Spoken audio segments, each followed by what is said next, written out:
Most of the students, and I think even adults, are confused. So career is something where you go work, take some money, and live your life. My starting point for being in education was like you, like many of us, we need our kids are not prepared for the future. Just Yes. that understanding of that. But now I'm at a slightly different place. I've had to take several steps back, and I'm at a point where I'm like, we basically first need to question what the purpose of education is for our community. So time खुद के लिए निकाले or learn more skills for the next job you are going to undertake. Oh, Or yeah. learn more skills about yourself. Okay, it could be your health, it could be how to be more hydrated even. Take a read, research, watch relevant videos, help yourself grow. I cried in Chinese class. My Chinese professors made me cry, but they also made me learn. And over 6 months, I saw my brain change and evolve because I was starting to understand Mandarin being spoken on buses, on trains, and I'm walking around. I was ordering authentically at restaurants. My first week in China, I couldn't even eat because I didn't know how to use chopsticks. So I had to learn. Again, survival can teach you so many things. I had to learn to eat with chopsticks because they didn't have cutlery in most restaurants. Right. Okay, Bushra, I want you to tell me, like, why do students think that university is easier, and when reality hits, like, now they are into another world? Tell me about that. I can only speak from my own experience of it.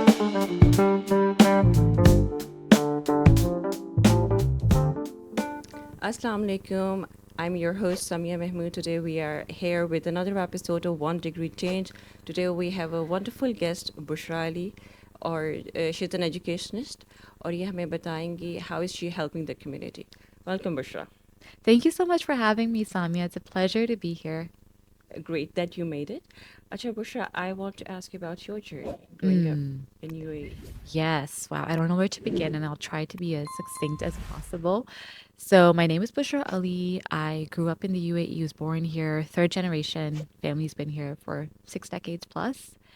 And went to school here, Westminster. Shout out to all the Westminsterians. Did my schooling there from K to 12, and then got a wonderful opportunity to go to the US to study at Williams College, get a double degree in economics and Chinese, graduated, and then moved back to the UAE. And what part would you like me to talk more about now? I was like your journey going from here to America and study Oh, there, okay. being a Pakistani girl. Being a Pakistani girl. Okay, actually, let's talk about being a Pakistani girl growing up Yes, in the yes, UAE. please do All that. right. So, growing up, so it's interesting because my mom grew up here in the 70s and the 80s, and then I grew up here in the 90s and 2000s, and our experience is not even comparable. I think हम दोनों अलग दुनिया में बड़े हुए थे जब the UAE itself was so different. Right. And so that was definitely a challenge because I feel like my mom, who was a single mother, it was tough to find. We did relate to each other, but there was a lot of change happening around me that we were all trying to grapple. A lot of more exposure to the world that I was getting. Right, right. I remember in 2005 when we took a very intentional drive down Sheikh Zayed Road, and it was like as if I'd never seen this world before because we were a bit insular as a family. We liked to stay in our little enclave in Dera, go drive 10 minutes to school, and then had only a couple of places we would go to as a family, like a typical Pakistani family Yes, that likes to stay in their comfort zone. yes. So I remember driving down Sheikh Zayed Road and thinking, where am I? This is a कोई whole नई दुनिया other है. universe. क्योंकि उस वक्त बिल्डिंगें खड़ी हो रही थी Right, और right. अचानक से काफी projects complete हुए थे. So basically, in a nutshell, growing up as a Pakistani woman in the UAE was tricky because it was also a time when Pakistani's position and presence in the UAE was shifting. A lot more nationalities were moving in. Right, right. There was a lot of wealth buildup. There was a lot of transition. A lot of multinationals coming to the UAE, and so I feel like our position in the UAE society was also shifting, Right. and our perceptions as a community were also shifting. Okay. I remember I felt that I went to the best school in the UAE, and I had no idea that what was going to happen was this huge growth of way more expensive schools, Right. like in a school being defined by how expensive it is or how fancy it is and what the income level of your parents is. Westminster, when I was going to it, was for everyone. While I was there from 1997 to 2011, it went from a couple of hundred students to 5,000 students in 3 blocks. Wow. And students of all background, well-to-do, not so well-to-do, 70 plus nationalities, different types of personalities, everything. Everybody was welcome there. And then I stepped out. I think when I graduated, I was stepping out into a world that was becoming a lot more class based. I don't know how to put it exactly, but a lot more cliques were forming, a lot more sub communities were forming in the UAE. Right, right. So, And we yeah, and when you started to go to US, when you, So when I was in school and I was getting exposure to all these different new things and new ideas about what the world could had to offer, I was just felt this immense hunger to go and explore things further. And right, I did come from a conservative Pakistani family. Like my family wanted me to pursue my dreams, but at the same time they were a little hesitant about to what extent should we give her the freedom the to do freedom, so. yes, yes, and the Um, freedom to leave this country and go to another country. yeah. But you know the interesting thing is हमारे अम्मी अब्बू नाना नानी वगैरह जो होते हैं बुजुर्ग होते हैं उनको लगता है कि they forget कि उनकी भी थोड़ी सी spirit उनके बच्चों में है वो कितना भी Right, उनको मोल्ड करने की कोशिश कर ले खानदानी जज्बा होता है बिल्कुल. and my nana, as he told us, got in the back of a truck in Lahore, in Bannu, when he was young, when he was about like 19 or 20, and went to Karachi in Lahore to pursue a better life. And I felt pretty much like that at 18. Like I wanted to get on the back of a bus Mm-hmm. and go somewhere and explore. I just used to have these visions of like getting out there and trying to tell my family, I'm not leaving you. I just want to go explore. And I I'll just come want to see back. what's out there. And I'll come back. I'll come back. You're always a part of my story. Yes. And so I think my mom was very interesting. Now that I think of my mom and during those teenage years of mine, she just started working, and mashallah, she'd worked her way up to a senior management position at the division of a multinational company over here. And I'm so proud of her for that. Mashallah. Mashallah, a lot of inspiration from my mom. And I remember actually moments when I used to share with my mom what my goals are, the things I want to do. For example, in 11th grade, I told her, Mom, I'm giving my IGCSEs this year, and they're in the science subjects. But you know what? I think I want to quit school next year. Mm-hmm. I want to quit school. So, and actually, it was in my 12th grade. I told her that I've done one. Quitting and not completing. I want to leave school. I don't want to go to school physically. Okay. I want to study by myself, and I want to do my SATs and my A levels, and I want to work, and also I want to set up my own little lit mag with a So you, friend. so you had a lot So to do. imagine I'm a 17-year-old walking up to my mother saying, yeah, actually, no more school for me. And I kind of remember that conversation where she looked at me and she was a little hesitant that you don't want to go to school. You want to do all this on your own. And I just said very confidently, yes. And she said, okay, let's do it. You Really? know, yes. So my mother she's a fascinating woman. Oh, wow. I adore that aspect of her, so many aspects of her, because she was a mother caught at that cusp as well, caught at that between many worlds, as we're Between many calling this worlds. Yeah. podcast. She was herself, so she wanted to open doors to me, but she was also hesitant because she had not done that herself.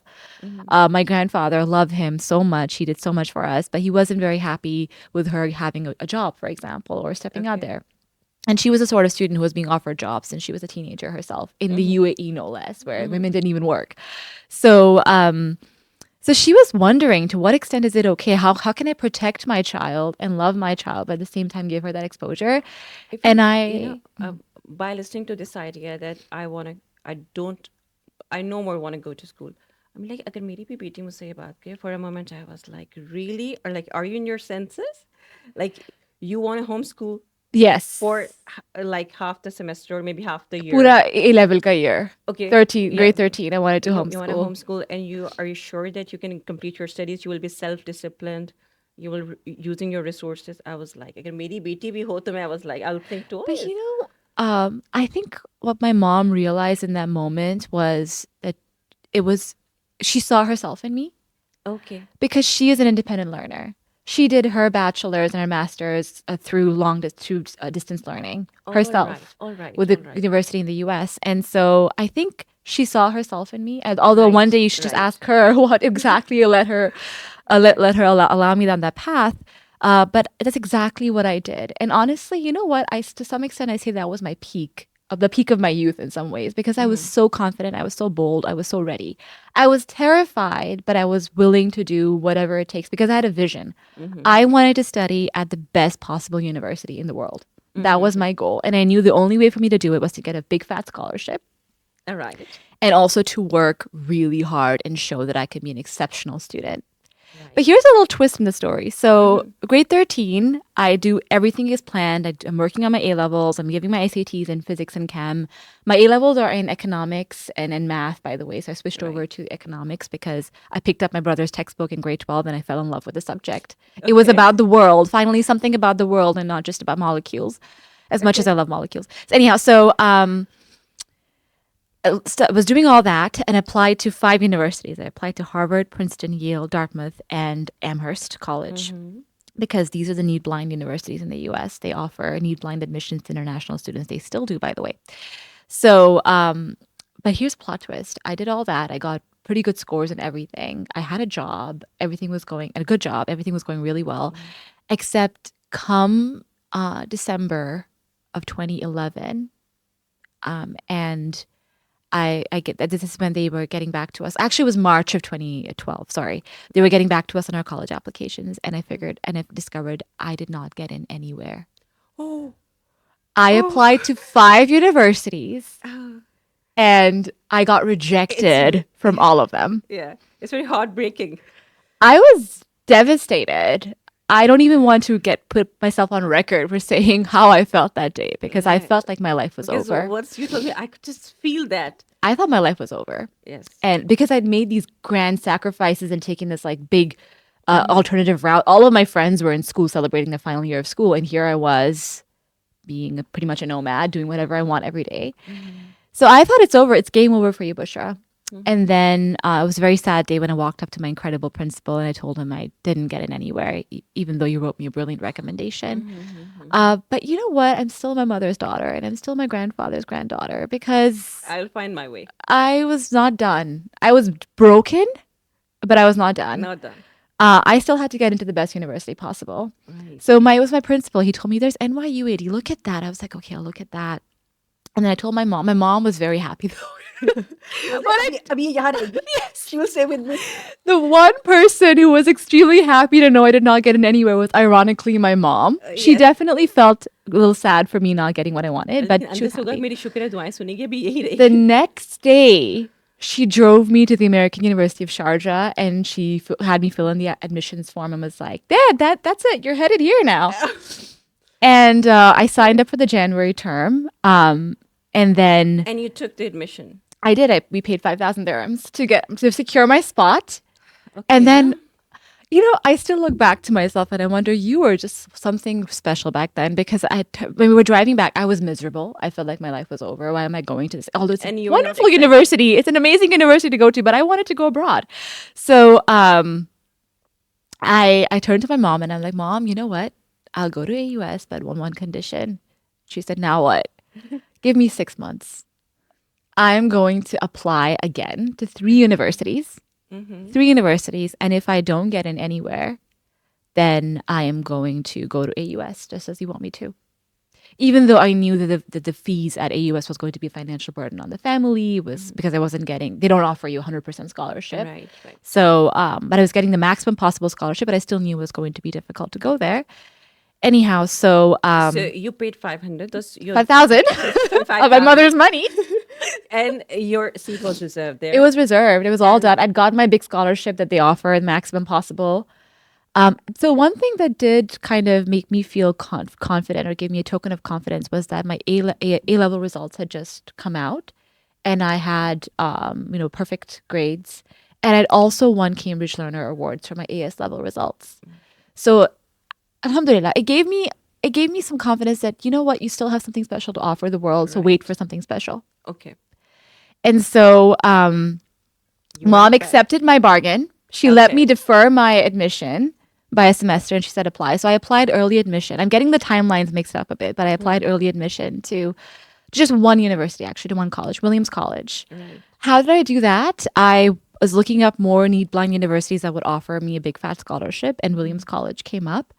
and it wasn't need blind at the time. It's a whole other class of U.S. universities called need aware universities, which I really advise my our listeners to explore.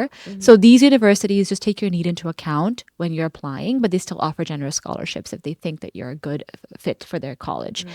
And Williams College was a special brand of institution. It's called a liberal arts college. So it's actually the kind of curriculum that's now used in most American universities and even the American University of Sharjah. But basically, you are expected to take courses in a wide range of disciplines, wide range of subject areas, humanities, social sciences, the hard sciences, or Division Three, as they call them there. And I just watched a video. This is a college in Massachusetts, in a college town of 10,000 people. I had no idea. I couldn't even pinpoint on a map where it was when I decided to apply to it. My geography has always been weak, but I was especially bad at that.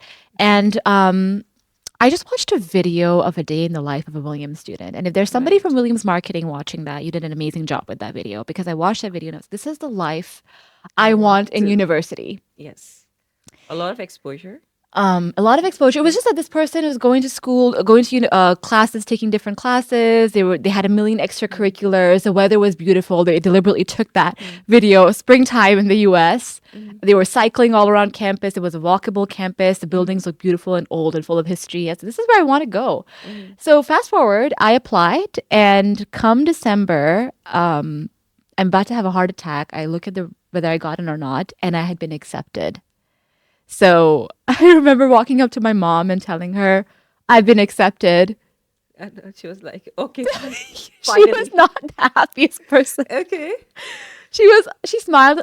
She tried to crack open a slight smile, but she was mostly terrified. Mm-hmm. But then she did say, congratulations. I'm really happy for you. She gave me a big warm hug. Mm-hmm. And then the next day, they emailed me with a financial aid package, which had a Right. very generous scholarship, and it was going to be way more affordable than the American University of Sharjah. And the decision Right. was made This then and was the there. question I was about to ask.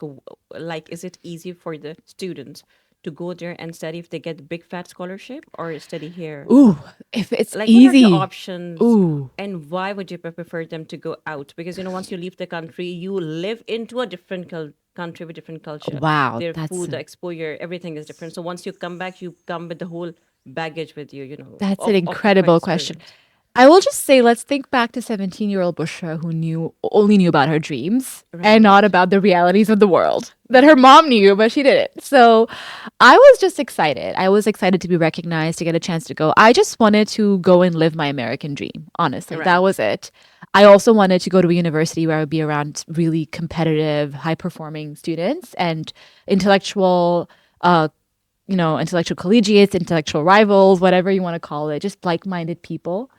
And the college looked like it had a lot of community, it had a lot of soul. And my school also had that, so I wanted to continue that as well. Mm-hmm. Anyhow, so I had no idea about what was to come when I got in. I had never been to the US. I'd never been anywhere except for Pakistan. Mm-hmm. So I was about to take my first transatlantic flight. I applied early, so I had 8 months to prepare. I got connected to a lot of other students who were going to go to the university as well. Mm-hmm. And I was just I was one of those people who was very active on the college Facebook groups. That's how I Right. developed a Right. reputation as in the college community.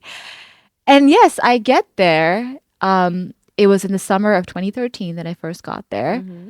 It was a 11-hour flight from Dubai to Washington, D.C., to the dullest airport in the world, Dulles Airport. It's actually called Dulles Airport, which is a Mm-hmm. Dulles airport. And then from there, for another connecting flight. And then from there, a 1 hour drive to campus in a van. And I was looking around me and I was like, where on earth am I? This is not the US of that I saw in the movies. Okay. But I was too excited. And I also knew I was going to a place that was going to have a lot of nature. Mm-hmm. And it lived up to its promise. It was beautiful. And I never took that for granted a single day while I was there. I was very grateful for how beautiful and serene it was there. But yes, a week into college, I can't believe I'm letting myself be recorded for saying this, but a weekend, we just had international student orientation. Loved my international student people, peers. They had a very similar mindset, a similar kind of excitement and passion. And then all the American kids moved in on my fourth day of being there with their parents, with their vans, with their boom boxes, with their posters and their elaborate setups. And I just had a suitcase when I came to the US. And my Okay. room looked so bare bones. And the parents were setting things up for them. And it was the college campus became a college campus. Mm-hmm. I was supposed to go in for an orientation meeting. I run away. I walk up to my dorm room. I Mm-hmm. lock the door, and I had the biggest nervous breakdown I've ever had in my life. Mm-hmm. Call up my mom. Mom, I want to come home now. I want to come home Oh, now. Book my ticket. like, and she was wondering what happened. Exactly. She's like, "What? You were so happy yesterday. You were telling me about all these things you did, and then now you want to come home. I'm never gonna fit in here, mom. I want to come home now. I made a big mistake. I'm so sorry." So my mom ends the call, and she's like, "I'm gonna call you 10 minutes later, okay?" I'm sitting in the room bawling like I have never bawled before. Mm-hmm. I have never been felt this defeated, or not even when I got rejected from by Harvard and Princeton, Mm-hmm. God knows whatnot. And she calls me back 10 minutes later, and she's like, "You are coming home, but I'm booking your flight for December. You're going to get through the first semester. You're going to come back in December. We're going to talk about things." Like you are not coming instantly. No. You have to stay there. Imagine the mother who knew what her daughter was doing was going to take a toll on her Uh-huh. said, and I just wish I can convince my mom that I how much I appreciate her for what she did in that moment. Right, right. Because Because she knew that it's gonna be overwhelming for you. yes. Because she could have said, "Okay, honey, come back. I told you so." I Mm-hmm. waited for her to say, "I told you so." Mm-hmm. And she didn't. She just said, "You're going to finish the semester. You're going to come back home. I'm booking your Right. flight now." And we're going to catch up in December, and but we're going to talk every single day. Mm-hmm. I literally bought a calendar, put it up in my room, and started crossing off days. Mm-hmm. Can you imagine a girl who got her big dream, an impossible dream, Yeah. and it's so rare to get that scholarship, Mm-hmm. and there she was spending her days crossing off calendar. Calendar कब जाऊंगी घर? कब जाऊंगी घर? I met the most incredible people during those months. I really Mm-hmm. met, but the environment, getting into a college lifestyle, like the amount of work we had to do, a totally different way of studying, a flipped classroom model. I walked into my first class at 8 a.m. in the morning. I was Mm-hmm. kind of late because I'm Pakistani. And I'm the last student in the class. And then the professor comes in and he's like, "Okay, so let's talk about the reading we did this week." And I'm like, "Excuse me, everyone? What readings were we supposed?" Because I was used to the teacher teaching us the content and then I go back and read up about it. Okay. But here Yes. was a flipped classroom college class where you're supposed to read before you come into class and we're supposed to talk about it. Mm-hmm. Mm-hmm. I remember just like having like breaking down on the inside, just hiding because I've never been that student who hasn't done her prep for class Yeah. Yeah. Yeah. and just realizing I need to adjust to this whole new way of doing things. Right. I spoke English very well. I was very fluent when I went, but I knew I needed to up my level if I was going to sit in college classes and talk Mm-hmm. about the dichotomies and the Mm-hmm. differences and the comparisons of different things. And Mm-hmm. um, so it was a wild 4 years. Right. It was a wild. It was actually a difficult 4 years. Mm-hmm. Very difficult. I was challenged in ways that I didn't even know was possible to be challenged. And that was not why I wanted to go to the US. I wanted to go to the US to settle in, find my people, start building that life that was going to be so perfect and magical. And here I was feeling defeated and struggling in so many different ways. So I think that was a point जहाँ पे growth start होती है इंसान की self development and the growth. For any young person watching this, and now I have the pleasure of working with so many young people, and I see them, a lot of young people have this shifting turning point in university. They've made it, and we all think university is going to be easier than high school, and in many ways, it's Yes, yeah. not. I think this is the concept that is fed. कि अभी आप grade 12 कर लो उसके बाद everything gonna be very easy. So people come in. Okay, Bushra, I want you to tell me like why do students think that university is easier and when reality hits like now they are into another world. Tell me about that. I can only speak from my own experience of it, and I think I think I was just ready for something easy, and this is where I I think think that isn't it something that has been told to us once we were young? So a lot of people do. Yeah, we hear stories of people slacking off and taking it easy in university, or right. just like make it somewhere nice and then you can settle in. And Yes, also you this can bunk the perception, classes also these or movies, right, where kids yeah. are just having fun in university and you think Yes. that's going to be you, right? Yes. And that can happen. There are different types of universities out there. You can find a university that is chiller in some ways, or that feels easier for you, Mm-hmm. given how much effort, how academics feels for you, or how much focus you have on other things. You can find the right fit university at this Right. point. But at the same time, I think the realities of just why do we go to university? Where did the concept of university come from? It's to become a young adult, like mature into being an adult, Being right? adult, So yes. that's the time of your life when your teachers are not chasing you. No, your teachers don't generally chase you in university. They Right. just give you the work and you're expected to do it yourself. If you want to do it, you do it. If you don't want to do it, you face the consequences. Yes. So So here comes the self-discipline. the self, you're basically you're becoming an adult, and that is not an easy process. And I will bring in being a Pakistani into the equation now too, or Right. some aspects of our, because also we don't come from a community or a society that is structured to raise us for this journey. You know, okay, Right. हम high school जाएंगे, हम ये करेंगे, फिर हम college जाएंगे, फिर हम jobs करेंगे. We're adjusting now. I think that's happening much faster now. But even like if we're talking about 10 or 12 years earlier, which is where I'm right now in my journey, talking to you about my journey. उस वक्त भी, I think our culture is not designed. This is a foreign person. This is another culture's journey that we're trying to settle ourselves into. Right. It's important That's to also remember true. that. And I for me to be very honest, I think college was extra hard. It was hard for all of my peers. It was extra hard because I was an international student and I was carrying a lot of baggage. I Right. wasn't coming from the most privileged silver spoon family. I was coming from an incredible family that had gave me so many blessings and so many privileges in life. But I wasn't coming from a silver spoon type of situation. My mom was running a pretty big household. So you came from the middle class, I Yes, assume. there were middle class, exactly. There were health issues in the family. There were lots of things going on.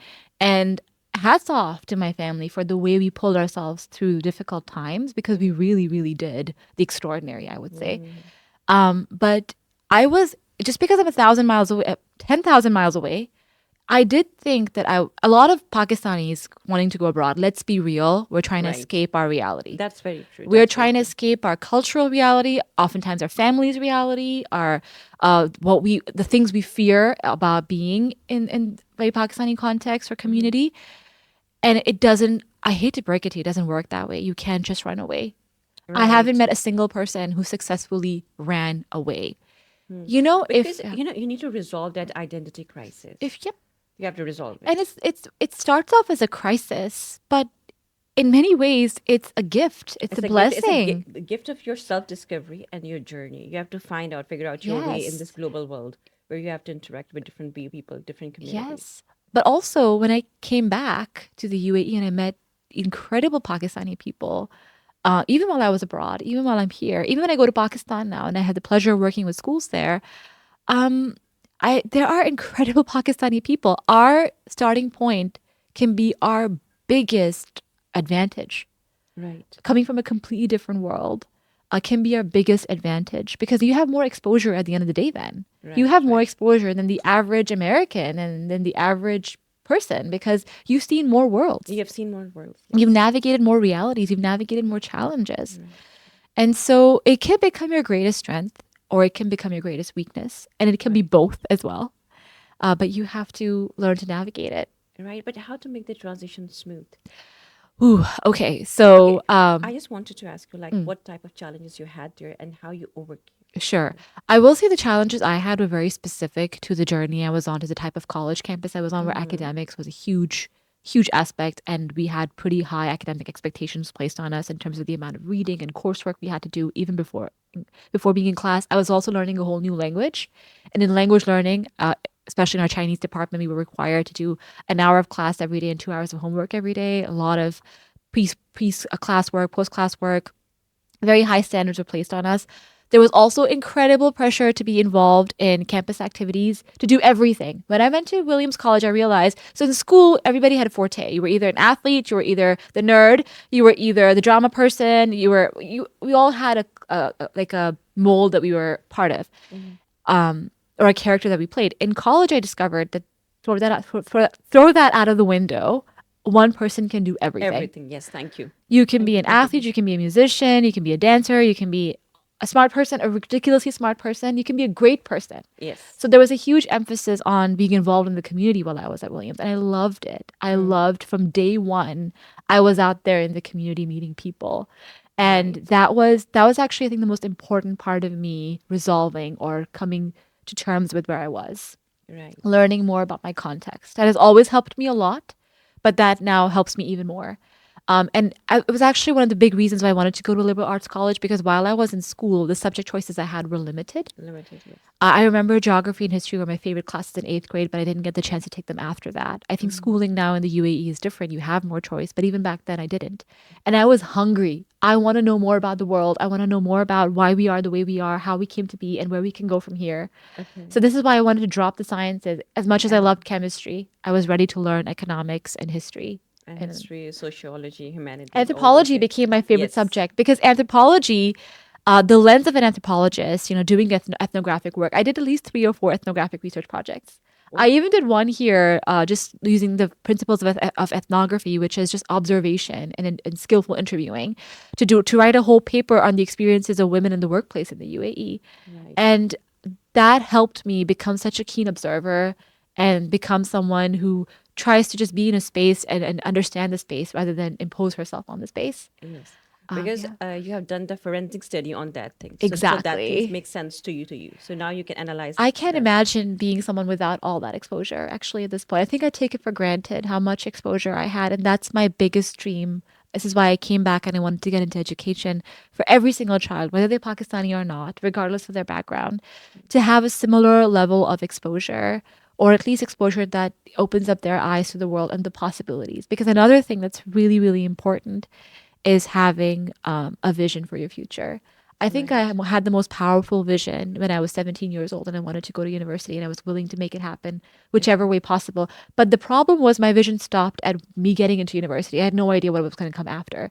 I had no concept of careers, Yes, of this was what I was about to ask you. That once you were done with your degree, what you thought, like, what's the next step, where you oh, want to go with the big yes. companies, multinationals, Oh, wow. or you Okay. want to serve or give back to the community? So when I was in college, I became acutely aware of the fact that I was carrying a lot of baggage from a lot of different things and that I was still working on myself.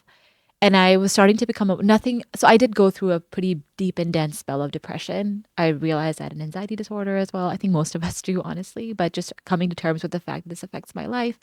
I was in therapy from the first semester of college. Like there was a free campus therapist, and I took full advantage of that. Right. Um, And you were and not ashamed to take that because sometimes people don't admit it and they don't take it. Samia, I was just desperate. That was All the right. word. I was desperate to figure. I was alone, and I wanted to survive. That was my focus. Survival became my focus, even though I was in a place full of opportunity, full of the most beautiful people. But that was just where I was in the moment. I had suddenly put myself out there. I left to my own devices for the most part. And honestly, I wasn't as alone as I felt, but I felt super alone. I Right. was desperate. You would have told me, take this pill, it will make your life. I would have taken that pill. You know, thankfully, nobody asked me to take any pills, but I was desperate and I was ready.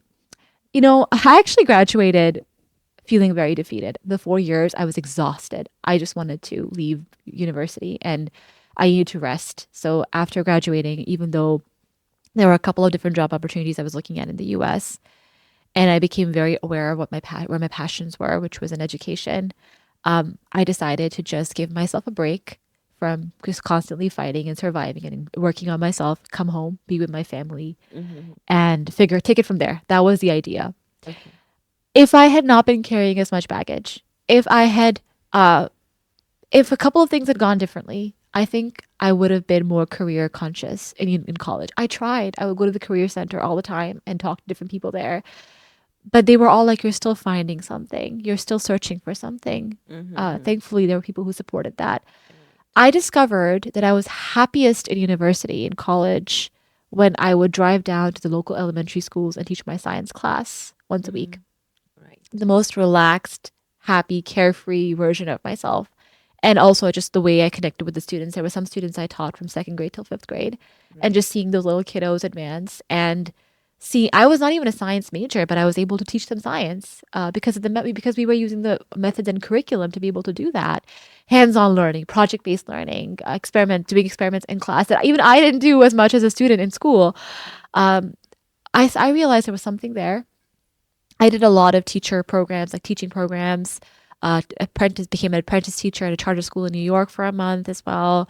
I taught in China while I was doing my study abroad there, You went to and China? I did so because I was a Chinese major. Okay. I took a study abroad opportunity, lived in Nanjing for 6 months. May I know the reason why you opted Oh, Chinese? wow. That's a great question. I think 17-year-old me was something else. She wanted to learn the most difficult language in the world. Okay. And also, she wanted to be in the best possible language department. And I felt that that was Chinese at Williams. All the other language departments are incredible at Williams, but there was something about the way they were teaching Mandarin. And you know what? That has influenced my life trajectory because how they taught Mandarin at that point was cutting edge methods in language instruction. I didn't even know that that's what they were doing. And now I'm implementing those same methods, helping implement those same methods with the programs we implement at schools in the UAE and in around the region. I didn't Right. know that the principles that I was being exposed to of language learning, They are preparing you for the next level. they are preparing me to do that same work in a different, totally different context. So that exposure was invaluable. I'm not studying Mandarin anymore. I think my Mandarin has become quite rusty, but just that experience of language learning and also pulling myself out of a context that I thought I knew, which was the US, and putting myself in China, which I knew nothing about. And Chinese society is completely left field. Also, another reason why I chose Chinese was in the UAE. I felt like I had exposure at that time when I was growing up to a lot of different parts of the world. I just had zero exposure to East Asia. Right. Now we have a True. lot more exposure to East Asia and the UAE, but even 15 years ago, I feel like I didn't have it. So I was very curious. And I'm so glad I honored that curiosity because I learned about a whole other universe. East Asia is its own thing. It's also insulated because they had their own Twitter, their own Facebook, their own YouTube, Right. everything. And Chinese history is rich and It's rich. beautiful Yes. and impacts their present in very tremendous ways. So just an opportunity to learn about that part of the world. I love being in China. I think that was my happiest semester, actually. I won't Right. discount my other semesters because a lot of valuable learning happened, but a lot of valuable experiences happened. But that semester in China was my vacation. But a You vacation enjoyed every bit. I enjoyed, and I enjoyed like. But you would say, what is it? Because you just had fun? No, it's. I cried in Chinese class. My Chinese professors made me cry, but they also made me learn. And over 6 months, I saw my brain change and evolve because I was starting to understand Mandarin being spoken on buses, on trains, and I'm walking around. I was ordering authentically at restaurants. My first week in China, I couldn't even eat because I didn't know how to use chopsticks. So I had to learn. Again, survival can teach you so many things. I had to Right. learn to eat with Right. chopsticks because they didn't have cutlery at most restaurants. Right. And I had to learn to order in Mandarin because they didn't have English menus. And so I loved my time in China. Again, I would say an underlying theme that I am so grateful to God for, alhamdulillah, a million times, is the people who've been in my life right from the beginning, right from school, all the way till this date. Because at every part of my journey, regardless of how happy or sad or difficult or easy it was, I had the best people around me that I could, better than I ever thought. All right, Bishra. So I want to ask you that once you're done with your studies, you graduated, you moved from America back to UAE, and then how you found your passion being an educationist. That's such a great question. So while I was in college and getting exposure to these different disciplines and fields and majoring in economics and Chinese, I had a work study at an elementary school.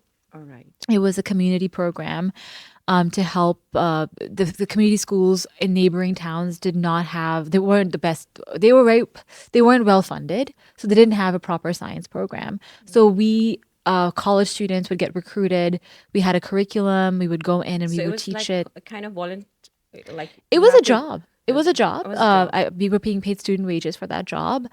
And I remember teachers appreciating us so much, saying that you guys are working student wages and doing this work. And I had no clue. I was just happy to be earning something and then be doing something fun. But they would Right. appreciate us so much for choosing this work study. They would see it as an extra effort on our part because there were other work study options that just involved sitting somewhere and Yes, swiping just cards and swiping cards or doing something on laptop or doing on with Excel sheet. But exactly. you chose to interact with people. Yes, it was such a no-brainer for me, but also because my mom was also an educator at heart, she would do a lot of tutoring and I would spend time with her. So I was So always it came drawn organically to, to you, I guess. yes, it did. And I would just like to think that Allah took me to it, honestly, because it was Right. one of the highlights of my college experience. Yeah. For me, education is something or educating somebody is very fulfilling thing. I don't know. I feel You happy. know, You know. I feel I'm way more selfish than that. I just like to do things I enjoy Yes. because I've been so depressed and defeated so many times in my life and I just wanted to be somewhere where I belong. And that's the classroom for me. I learn more from my students than I think I have to give them.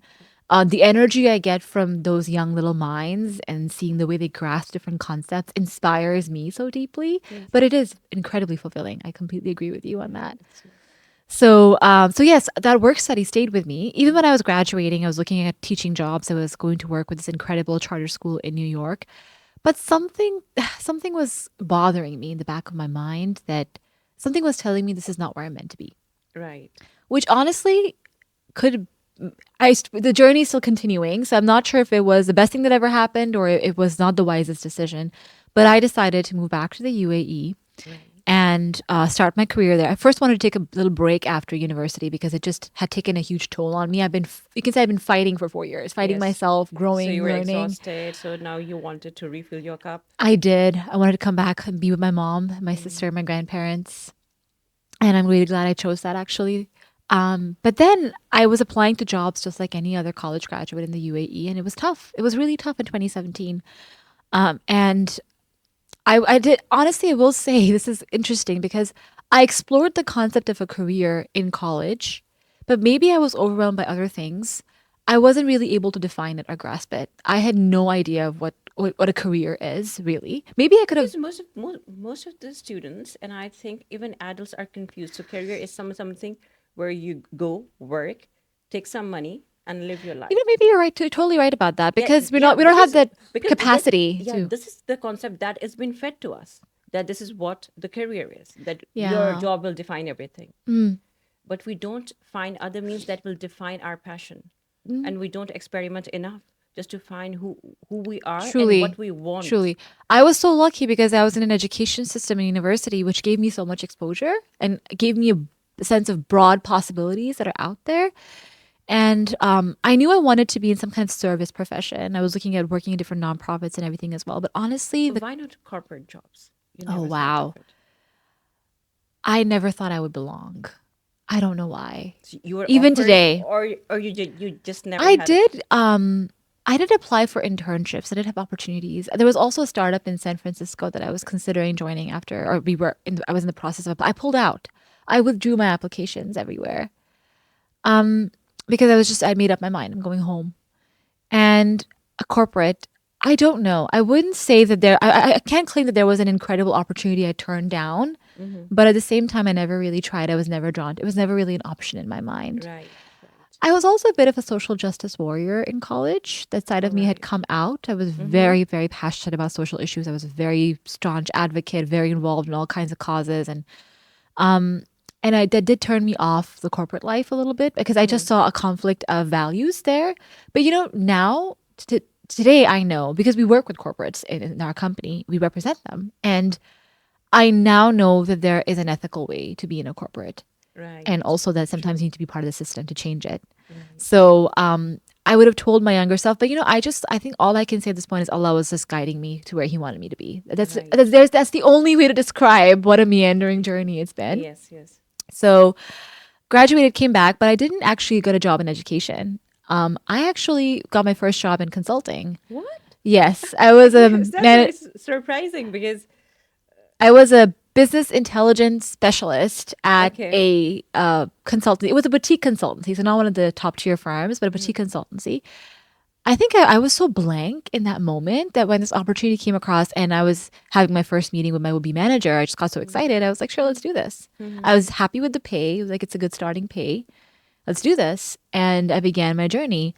I will say it was maybe the toughest career year of my life, the first year. Right. But it often is. I would say for any young person listening, between 15 to 25, a lot of things will feel difficult because a lot of things are new. Yes, yes.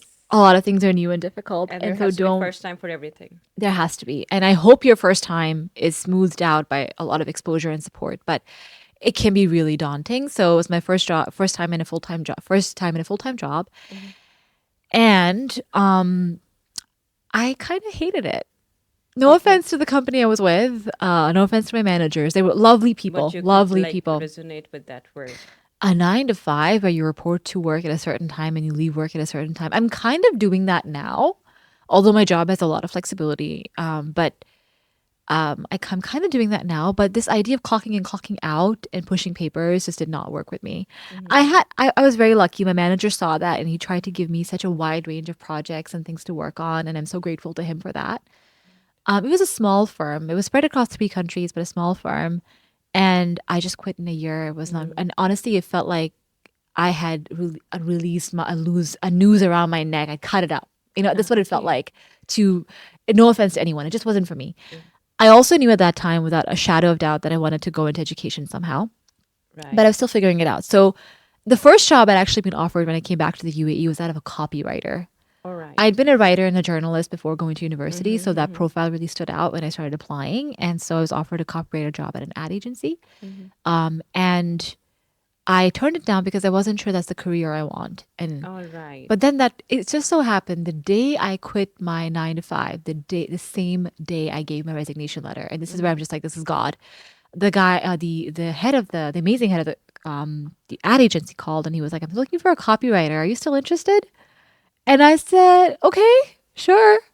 But I can only work part time because I'm figuring things out. So he was Nice. like, we were able to come up with a contract situation, Mm-hmm. became a copywriter for a bit.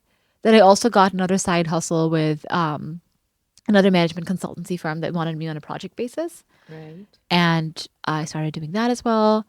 But I will say, I think that was a peak depression time for me because I Okay. was peak of my depression because I'd wandered here and there, here, but I hadn't found where I belong. Right. Right. And so I was desperate. The desperation would just kept, the desperation Sweeping just you. kept Yes. rising. Mm-hmm.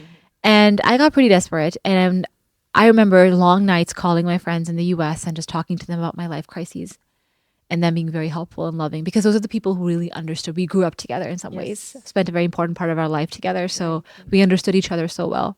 And so one of my closest friends, he was actually my friend from second grade. We went to the US together though. I was on call with him and he said, Bushra, you know what you want. You want to work with community schools. You want to work in education. Just do it. Just do it. Just Yes. do it. I'm like, how? How do I do it? It's not like they're opening up their doors and saying, come, come, come. I don't have a teaching qualification. I have nothing. Mm-hmm.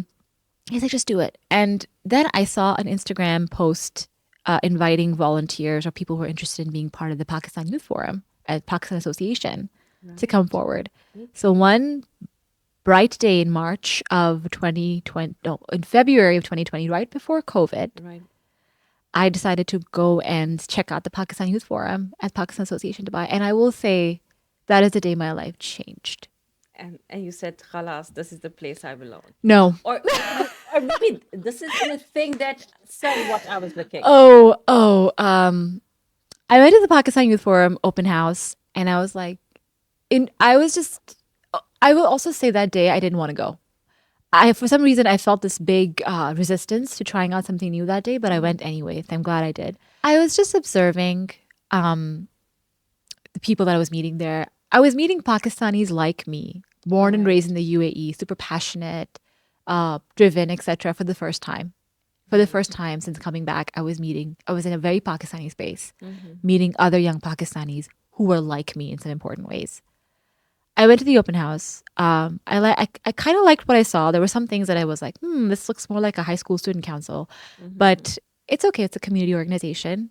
But I was very curious about the people, and now it's so interesting because many of those people became incredible friends.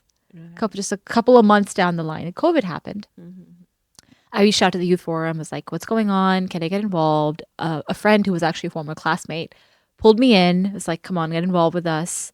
He saw that I had a lot to offer, and he was keen for me to Mm-hmm. do that.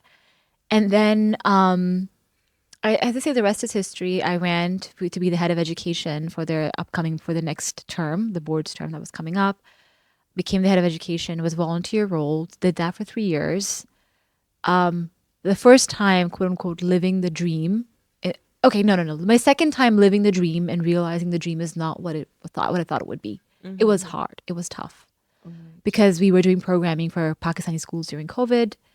There was a lot I saw, just a lot of challenges to navigate with applying for approvals and getting a proper system in place for things. But we did a lot. We did a lot. The years I learned how to navigate the space here. got a lot of exposure to my community. And once I graduated from that role, I was very lucky that Mr. Dawood Sharif, who's the head of the Pakistan Education, but the PAD Education Committee, so Pakistan Association's own education committee, he sort of pulled me up into that and was like, let's get involved here. And I embraced that.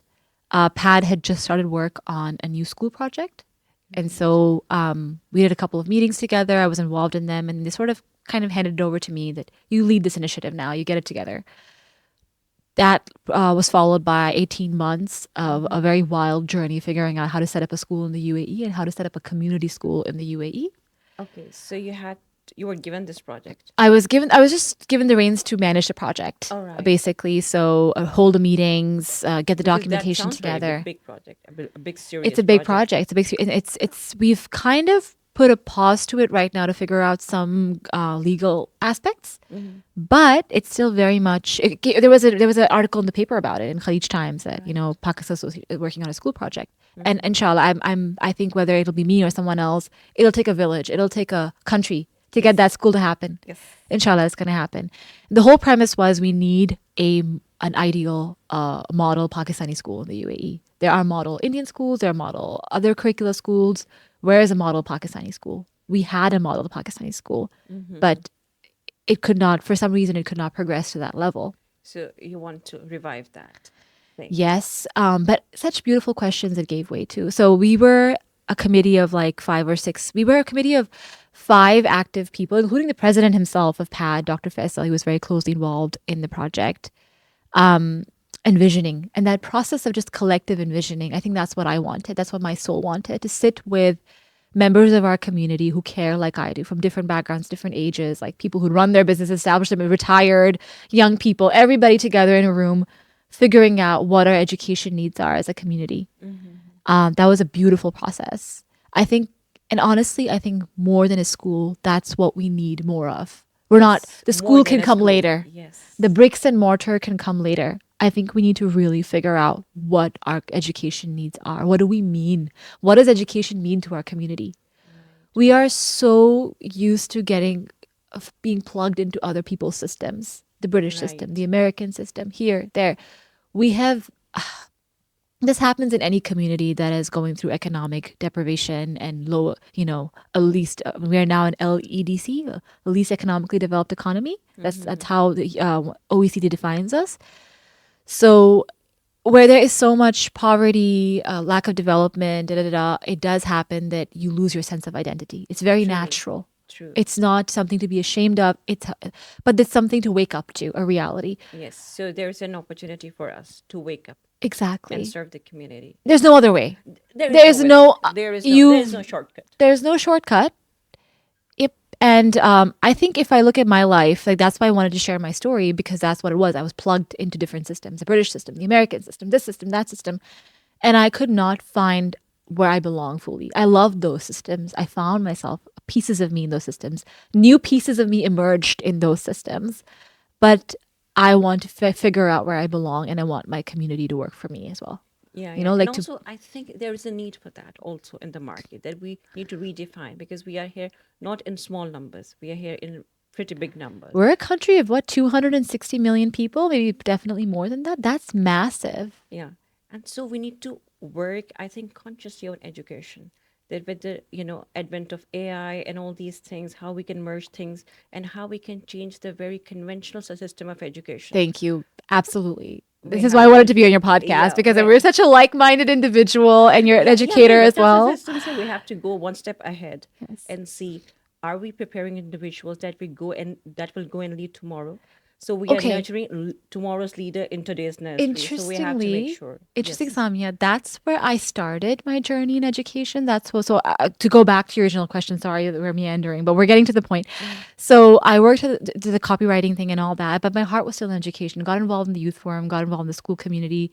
Went to an event, met an incredible Pakistani entrepreneur there. Had a 2-minute conversation. I asked her what she does. She told me she brings innovative, cutting edge programs to schools around the region. And I said, I want to do exactly what you do. And as they say, the rest is history. We started working together, and alhamdulillah, the company has really evolved and grown quite a bit. And we do exactly that. Now, I have the pleasure of working with different schools around the region, implementing cutting edge programs, bringing evidence based practices, just sort of bringing, helping schools, classes improve and student outcomes improve. Anyhow, we can talk more about that later. But coming back to what you were saying earlier, my starting point for being in education was like you, like many of us, we need our kids are not prepared for the future. Just Yes, that absolutely. understanding of that. But now I'm at a slightly different place. I've had to take several steps back, and I'm at a point where I'm like, we basically first need to question what the purpose of education is for our community. Because again, the concept of education that we are implementing as Pakistan, as India, as any country right now is not our own. It's Right. not We were native or colonized for a very long we were time. colonized. Well, the first university was Al Azhar in, was it in Iraq or Morocco? Some one of those. So the first university, the concept of started from the Muslim world, Yes, that's interestingly. true. That's true. But then it changed hands many times, right? It got shaped by many different, as it should be. As it's a beautiful thing that process happened. But I really, really think what the needs of the British society are or American societies are and the way their education systems are serving those are beautiful and are good for their Yeah, society. because that the evolution is helping them. Yes. Because they were evolved, But the way it's set up, I don't think it's meeting the needs of where we are. where we are. We need to Yes. think about what is the next step for us as a community. We need to have a vision. We need to have a realistic, attainable vision. I learned that language from the work I do, actually. We talk about realistic, attainable targets for students and teachers. And I'm like, why not for our country? Why not for our community? We need to understand, we need a very strong awareness. The first thing that goes out of the window when you are desperate and fighting for survival is your awareness. The first thing that goes out of the window when you lose your sense of self is your awareness. And you can win back your humanity. You can fight for it back. You can get it back. First thing you need is an awareness. Where am I? Who am I? And why are things the way they are? Just Yes. start with those questions. Those are big questions. Open yourselves up to those questions. How to do that? Like how Wow. to have vision How to first, have vision. and then awareness. Tell me how. So it all starts from a challenge. I think that's just a basic quality of a human that you face a challenge and you have to solve it. So recognize your challenge. What is your challenge? And then define it and then consider what are the possible solutions. And that's in that solution is your vision. Now, I'm not an expert in vision building or anything like that. I'm just sharing what was familiar to me. But I do think first an awareness of what you're struggling with and what do you want? What do Yes. you want? Why do you want it? Why do you want it? It's really interesting. A very beautiful friend of mine, Sabella Khan, who runs the Well Teachers, a very bold initiative. She's a British Pakistani educationist who just moved to the mountains of Chitral, Okay. really living by herself to live her dream basically and also serve her community. Anyhow, so this is some advice she gave me recently, where she just said, "Focus on yourself." I was telling her I'm feeling bogged down by big questions. She just focus on yourself. So I think for That's any true. vision, let's forget about collective vision. Start with yourself. Start with yourself. Thank Start you. with yourself. Thank you. Like, where are you right now? What are you struggling? What are you doing well in? And then what do you want? I'm 30 years old and I feel like I've done so much and I've achieved so many things, but I'm still on the drawing board, blank canvas. Literally yesterday I had a sketchbook out and I was trying to draw where I want to go from now because I felt like the vision was fading and I needed to color it in. Or it changes. It evolves over It time. evolves. Yes. Yes. And it's beautiful. Don't be afraid of that. Yes. I'm afraid of so many things, honestly. I'm an anxious, fearful person, but I've learned that you just have to do it anyway. And so, figure out what that vision, figure out what you want, and then be honest with yourself. Right. I think being honest with you. We were talking about integrity in the community earlier. Yes. Forget about all that, like the external world. First, figure out your internal world. True. Very true. And we do not focus much on that. We think somebody else has to come and fix us. Yeah. Somebody will come and erase the worries because maybe marriage is one solution, maybe we have having a good job is another solution, but none of that. We Or need to. all of them. It could be anything. Yeah, yeah. It's just Nobody can come and fix it. nobody can come. Nobody. This is your work, your homework. Better do it now, or later you will regret it. So even I tell, yesterday I had a class about CSR, corporate social responsibility. So I was telling students, so I tell them, okay, because in a big organization, I was supposed to help the community to reduce the Yes. carbon footprints and all that. And I tell them, do not forget that you have to do the minute or the cellular version of CSR in yourself. Oh, wow. It's Okay, you have beautiful. to make sure that what you are doing and what you can improve to make yourself a better person. If you are better human being, then you can serve the community. Isn't that lovely? Because these, if you notice, all of these themes are common even in our religion, Very in our true. history, in philosophy. The same theme runs, right? Very Like true. be Very true. aware, be responsible, understand your impact on the world. Have values, have a True. strong set of values. There's no compromising on. There's I think I would really always I would have wanted to be a very rich, successful person, but I don't think that would make me happy. I'd love to be rich and successful, but that's who not doesn't? the who doesn't. But that's not like the vision in my mind. The vision, I'm more obsessed with the how question and more obsessed with what am I doing every single day. Because if you don't figure and align on that, I don't think it's as easy to be rich and successful and have peace in your life. Mhm. You know?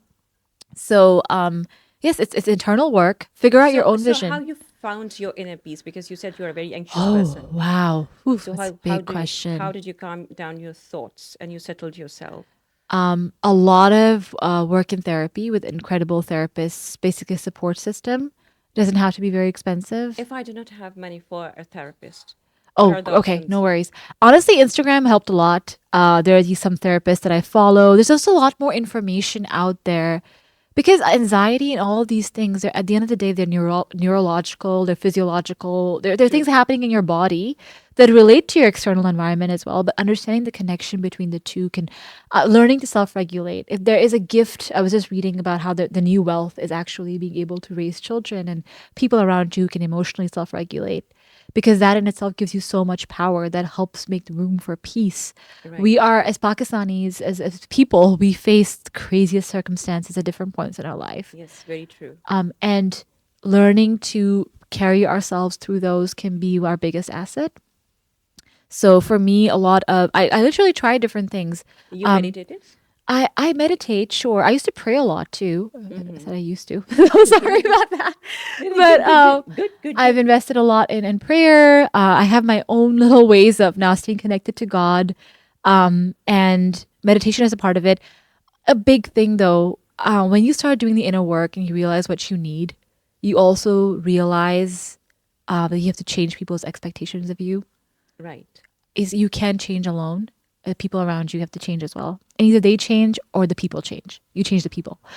Change your jobs, change your school, change whatever it needs to change, or it changes for you. Okay. It's a process of renegotiating your space in the world. I'm Mm-hmm. still doing that. I'm still struggling with that to become a version of myself that is happy, healthy, has peace. Because if the oxygen mask isn't on you, you can't do it for others, Yes. right? So yeah. I can resonate with your situation. I had been through that phase, and I read a lot of books on how to control your mind and thoughts and your subconscious mind. And I also sometimes do trainings on that. And whenever I do the corporate trainings, most of the people, my trainees, they tell me it's not about the work we do that stresses us out. It's about the people around us. We don't know how to build right type of networks, how to communicate them well, how to break the barriers, how to have conversation, how to make even difficult people our friends. So all those human skills and life skills are so much needed. So even I had my own journey starting, I'm sure. I'm sure. The figuring wonderful out. person before me didn't just happen like that. Yes, how to control the thoughts Yeah. and how to go to therapist. I have maybe watched a lot of videos, how this that And thing you help and all that. absorbed the knowledge and then you made it your own. You related it to your own context and now you help your trainees Yes, do and that. trainees, my students, anywhere I get them when they're talking, I know what's going on in their Yeah. mind and how I can help them. So all this thing, I think this my inner journey because I have done it. I have conquered, tried to, not yet fully, but I'm still on the journey and I'm trying to conquer You my know, thoughts and get my peace. Samia, the hardest thing is, especially when you're in the thick of a tough time or a tough moment, is to forget that the destination is just death. The destination is death. So why are we trying to get to the destination so quickly? Life is meant to be a journey. We're going Yes, to, I yes. feel like I move forward and then I come back. I move forward and then I come back. I don't like this word resilient. I don't like it, but fortunately or unfortunately, it's what we need. as an anxious person, what happens is you have overwhelming fear of things that you should not be that afraid of, right? So just trying to rationalize that fear, or sometimes just give it space. You can Give it be space. afraid, Yes, you can be afraid. Yes, it's also normal. do it It's a anyway. human instinct. Yes, it's Yes. truly normal. Yes, you're afraid, you overcome that, but remember that that's your survival mode, but not to stay with you for the rest of your life, or you should overthink. Yes, it's there, but it's fine to feel overwhelmed or fearful and then move on. So when I got involved with the youth forum, that was my vision for the youth forum, was I wanted to connect with other people who had been as I was in high school and as I was in school, a bit lost and confused, wondering how to connect my present reality to the future that I've envisioned for my dreams, to my ideas, to find like-minded community. I just wanted to be around young people and give them anything I had to offer. And I think the biggest thing I still have for them today, for any young person, any person who's going through crisis and trying to figure things out, is that, believe it or not, like 99% of the time, it gets better. Whatever it is that you think is going to crush you, defeat you, be impossible. I know one of my friends calls me Buddha. I know I sound like Buddha when I say this, but that's just the truth. Like whatever it is that you think, I also you're read books on Buddha, by the way, and his doctrine and meditation and the how to source find to that. me is the same, honestly. The source of the wisdom, eternal wisdom, is the same. Yes. And I think there have been many times in my life where I thought I was going to fall apart and just I would fall into pieces in the moment. I thought there was no life after that. Honestly, it happens. And I think as a young person, happens to a lot of young people. And I'm really, really glad that whatever it was that got me through that did, Good. because 99% of those things are resolved. Yes. Miracles, miraculous recoveries from crazy illnesses. So given the kind of environment, there were some things in the environment when I was growing up. I have a lot of like lifestyle issues like PCOS and IBS, sensitivities to this and that. It crushed me especially when I was by myself in college, like waking up with different types of issues every day and just feeling like, will I ever be healthy? I don't have a healthy body, hating my body because it was never healthy enough. But then learning to care for it, realizing that you being a hypersensitive person can be a strength if you learn to manage it. True. It can defeat me 25% of the time, but it also gives me a unique edge, personality, vigor, vitality that I can use, that I can pour into Yes. things I love, Yeah. pour into people I love. Right. And And you yeah, can help a lot of people just because you have helped yourself. exactly, for sure. Yes. Absolutely. And that's what we're all trying to do, I think. We're trying to support our community, the people we love, with that. But I will say, I've learned one thing. I don't know if you agree with me, Samia, but I've learned one thing after trying to help everybody over the years, or trying to lift a whole country out of its situation. I've kind of given up on that right now. I've taken a back seat. I don't have any illusions of pulling out a whole Pakistan from where it is, because it will take many, many decades to do that. But what I do True. believe in is people who are seeking and searching and trying. We need to help them. Like those are the people I want to pull Yes. up. Very I right. can't. I'm tired of trying to pull up people who are not trying for Thank you. themselves. Thank you. I was about to say the same. I had, also did this thing that I want to help the whole community, want to create a large change. But then I realized that I can't do it. I will just give help to those who are seeking, and they will make more changes. That's it. Period. And I'll sit back. Yeah. Because before I was exhausted and overthinking, this is what to be done, what to be done. So society should do this, should do that. But then I realized no, first I have to resolve my own problems. Okay, I have to educate myself in whatever way possible, and then to educate those who are seeking. And because people, like minded people's always connect together. Yeah. So We find I each other. The energy finds each yes, other. yes, and I glad I found people like you. Okay, so Bushra, I realized कि हम पूरा मुल्क fix नहीं कर सकते. We have to just fix ourselves and educate ourselves, and those people who are like us, they will come to us. We can educate them, and they will create the change. So that's what I thought. Yes. कि हम उसके बाद खुदा नहीं है. true, हम उसके मखलूक हैं और हम कुछ मखलूक नहीं. है. Exactly. So then that inspired so we were before we started recording the podcast, we were talking about the complexities of being a Pakistani, in whether outside of Pakistan or in Pakistan, and being a Pakistani woman, because that identity is really loaded. Whether you're on the conservative spectrum or the progressive spectrum, there's just a a lot of messages and a lot of people trying to get you to be a certain way. True. And I feel like when I entered middle school, which is around when you know puberty, when you enter puberty. That is a very sensitive time, especially in our culture as well. You know, we start attaching a lot of things to girls who enter puberty and preparing them, you know, for like becoming a woman and this and that. You know what I felt, and I still feel it to this day is true in our community, that we don't know what we want from girls who are in middle school, who are from the ages of 10 to 15. We True, don't know what we want from them. And those girls tend to be the most confused true. because do we want, that's a time when you're sort of figuring out like your interests and exploring a lot of things. And we're just, I think as a society, we're really confused about. So as a 10 to 15-year-old, I was very confused. Middle school is a tricky time in any culture or whatever. Yes, I But understand. then, and so even after a long time after, fast forward to this day, there's a lot of confusion. And what I have leaned into is just realizing that embracing everything I am as a Pakistani woman, especially very maternal. Mm, We are extremely maternal. We want to care for, nurture, inspire. I have tried to be a very progressive woman, and that doesn't work for me. I have always come back to my roots. And I think my true roots, what I'm trying to say is, I feel like the true roots of a Pakistani identity of a woman is in that maternal, nurturing instinct, nurturing, yes, which you can bigger. say is common for all women, but I think it's just a little different in Pakistani culture because of the pressures that we are surrounded by. And You ought so to cook. You need to do this thing. You need to do this thing. You need to do that thing. yes, I am a single woman living by herself, but somehow she still likes to do all the things that a mother would like to do. I like to cook. I like to tend to plants. I like to take care of children in my community. I like to want to be there for my family. Um, and I've just had to accept that that's who I am, and I'm going to take those parts of my identity and my roots to become the happy, fulfilled person that I want to be. Right.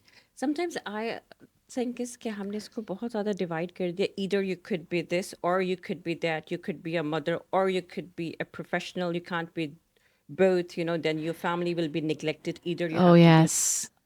And you know what? We can be You everything. know what I the answer I found to that is just you have to explore it for yourself. Like you Right. have to drown out all these external voices somehow. Me too. I just have put silence. I just take my peace and I just don't go into that noise. I don't listen to social media a lot on these things, that either this role or that. We are women. We should know what we are doing, and the community should help us do, because we are new mothers. For example, I'm a new mother. I have my own challenges, but also I don't want to leave my work. I think these university students are also my kids. I can't make a choice of my own biological kid or these kids. For me, they are both same. So I have to be there. There I'm nurturing their minds. There I'm nurturing a human body and soul.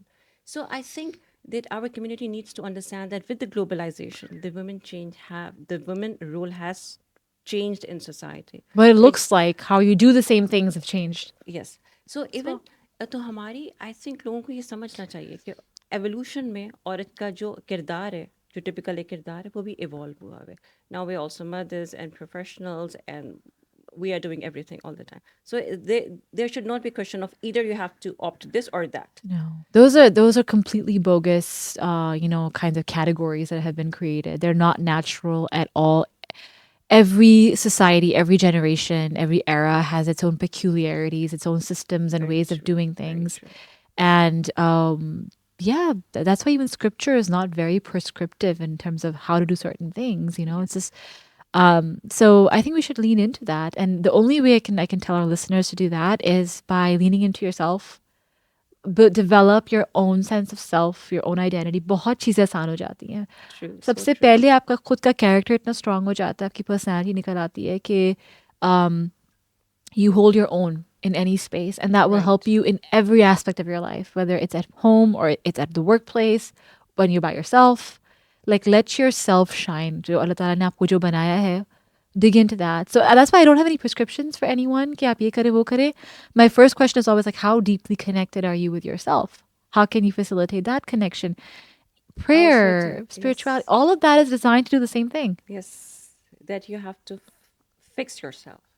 मैं कहती हूँ कि जितना आप खुद पे काम करेंगे ना, Yeah, आप उतना ही ज़्यादा कम्युनिटी के लिए वैल्यूएबल हो जाओगे. absolutely. स्टूडेंट से You मैं don't even have कहती to try. हूँ, yes. Just you carry it with you. So I also have this mantra कि आप अपने वर्क प्लेस पे ओके आपने अटैच भी करना है डिटैच भी करना है and what do I mean by that attach with your work and do it with honesty and integrity detach करें थोड़ा सा टाइम खुद के लिए निकालें और learn more skills for the next job you are going to undertake Oh or yeah. learn more skills about yourself. Okay, it could be your health, it could be how to be more hydrated even. Take a read, research, watch relevant videos, help yourself grow. ठीक है Hmm. एक जगह रह के stagnant पे आपकी अगर सोच स्टेगनेंट हो जाएगी और आप ग्रो नहीं करोगे तो आप कम्युनिटी को जाके कैसे हेल्प करोगे like for example Absolutely. You are there to help the community and you realize that you can't do it unless you do it by yourself. Yes. Unless you Yes. fill your cup, you can't pour from an empty cup. Absolutely not. And you know, the interesting thing is that the thread I've noticed in this entire journey for myself and even for others is it has so much to do with learning. True. Like, it's the most human thing in the world to be constantly learning. Yes. The- And sorry to add you, to cut you here. मैं एक बात add करना चाहती हूँ learning is not just happening in 4 years of university no, or masters. It no, has to be a continuous process because definitely. if you stop growing, then you start dying. Exactly. And that's what pulled me. So it's connected back to the career stuff. That's what pulled me into education. Like, I didn't want to be just a classroom teacher or just a professor. I was just curious about the process of learning because True. without that process of learning, I wouldn't have been able to pull myself out of whatever was pulling me back. And if you look at any society that has evolved and developed, the education system has been at the core. And they have Right. all cultivated. If you look at South Korea, look at China, you look at the US, look at the UK, they all cultivated education systems that meted the needs that are addressing the needs of their community. Are they Right. perfect systems or what? That's a That's controversial another question. question. It's Yes. another question. But they were systems that Design. addressed the needs and the opportunities that they had in that moment. And that's what frightens me about what's going on in Pakistani community is that there's no intention right now when it comes to education work. Even when I was pulled into doing community work for education, it was all band-aid stuff. Fees bharni hai, ye karna hai, workshop kar do, taiyar kar do, da, da, da, career development ki workshop kar do, mentorship kar do. Band-aids, band-aids, band-aids, band-aids. When are we going to actually step back and think about the bigger picture कि हम किस चीज़ के लिए बच्चों को तैयार कर रहे हैं? True. We are not preparing the kids for the rest of the world. We are preparing them for the next step in their journey. What is that journey? What can a Pakistani contribute meaningfully to the economy, to society, to the foreign countries that they're in? So I think वो इतनी depth of thinking होगी नहीं जब तक लोगों में awareness नहीं आएगी. Right. The capacity to explore and think. Oh, मैं ये भी नहीं believe करती कि everyone can do that. But I seriously believe we need powerful leadership in education. We Right. need powerful Thank leadership in you. education. The Thank you. reason why I wanted to come leave the US and come back to this region and work here was because I realized that US जैसी जगह में UK जैसी जगह में जहाँ education system बहुत developed, they have countless schools of education, countless training programs, so many teachers associations, leaders, एक पूरा infrastructure education का जो हमारे पास बिल्कुल है ही नहीं. Right. We have no हम इसको सीरियस ही infrastructure. नहीं लेते एजुकेशन को. You know, We don't take it. Yeah. LUMS just a few years ago first started their school of education. Can you imagine कि हमारी टॉप टियर यूनिवर्सिटी के पास एक school of education नहीं था जब तक हम तरबियत को लेके बैठ के साइंटिफिकली नहीं we won't think about it, we won't have spaces where we intentionally where we're cultivating leaders who are going to define our education system. How are we going to see the change? हम band-aid लगाते रहेंगे भाई.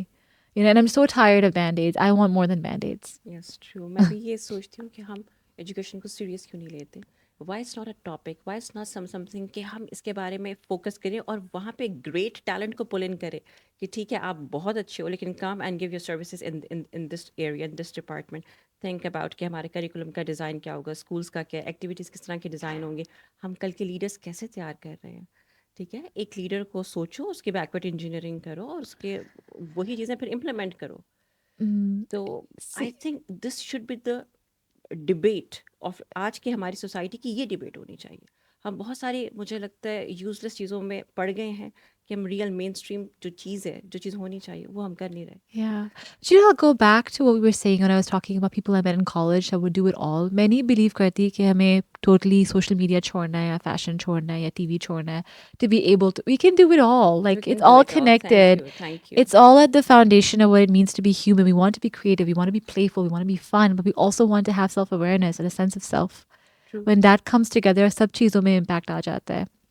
Very You know? True very true so Bushra अगर मैं आपसे कहूँ कि आप अपनी इस सारी जर्नी को सम अप करें Oh और wow. हमारी यूथ को कुछ ऐसे टिप्स बताएं या कुछ ऐसे अवेयरनेस दें जिससे वो अपने थिंक या अपने जो एजुकेशन स्ट्रक्चर को रीथिंक करें what would that be Oh wow.